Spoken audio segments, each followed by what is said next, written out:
Breaking news చూస్తున్నాం. Huzurabad counting కేంద్రంలో అనూహ్య పరిణామం చోటు చేసుకుంది. స్ట్రాంగ్ రూమ్ తాళం చెవిరి అధికారులు పోగొట్టుకోవడం ఇప్పుడు జిల్లా వ్యాప్తంగా చర్చనీయాంశంగా మారింది. కౌంటింగ్ ప్రారంభించాల్సిన సమయంలో తాళం చెవి కనిపించకపోవడంతో అధికారులు ఒక్కసారిగా అవాక్కయ్యారు.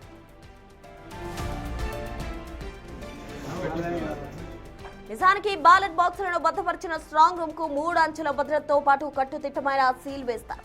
అయితే ఉదయం కౌంటింగ్ కోసం తలుపులు తీయబోగా తాళం చెవి ఎక్కడుందో ఎవరికీ పాలుపోలేదు. దాదాపు గంటకు పైగా అధికారులు సిబ్బంది పరిసరాలన్నీ గాలించినా ఫలితం లేకపోయింది.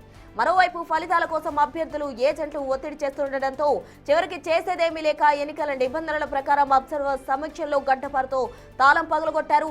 అత్యంత బాధ్యతాయుతంగా ఉండాల్సిన అధికారులు తాళం చెవి పోగొట్టుకోవడం వారి నిర్లక్ష్యానికి నిదర్శనమని రాజకీయ పార్టీల నేతలు విమర్శిస్తూ ఉన్నారు.